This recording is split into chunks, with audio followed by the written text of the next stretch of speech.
Friend, हर साल वैशाख माह की शुक्ल पक्ष की नौमी तिथि को माता सीता की प्रकाट्य दिवस के रूप में मनाया जाता है। माता सीता को शास्त्रों में जगत जननी माता लक्ष्मी का अवतार बताया गया है। 10 मई को सीता नवमी के रूप में मनाया जाता है। त्रेता युग में माता सीता राजा जनक के दत्तक पुत्री के रूप में धरती पर अवतरित हुई। कहा जाता है कि सूखा पड़ गया था एक बार, उनके पूरे राज्य में भूख से व्याकुल हो रही थी पूरी प्रजा। तब ऋषि मुनियों ने यज्ञ करके बंजर भूमि पर हल जोतने का सुझाव दिया था। हल जोतने के दौरान ही उन्हें एक कलश में माता सीता मिली थी। माता सीता के मिलते ही जोरदार बारिश शुरू हो गई थी। कुछ ही दिनों बाद वहां की बंजर भूमि एक बार फिर से हरी भरी हो गई थी।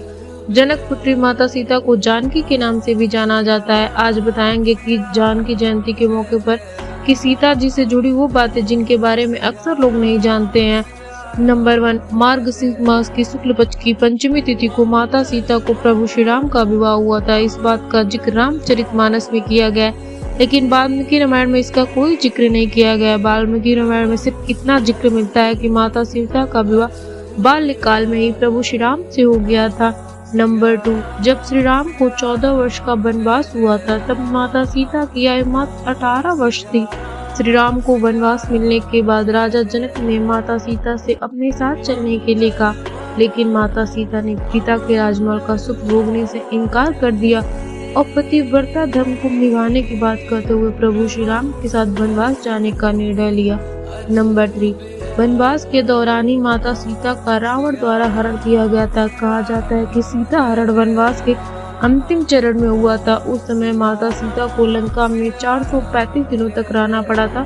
जब वे लंका से लौटी थी तो उनकी आयु 33 वर्ष थी। नंबर 4, रावण द्वारा हरण किए जाने से पहले माता सीता अग्निदेव के पास चली गई थी, जिसका हरण रावण ने किया था। वो सीता की प्रतिछाया थी। रावण वध के बाद असली सीता अग्निदेव के पास आकर राम के साथ अयोध्या लौट गई थी।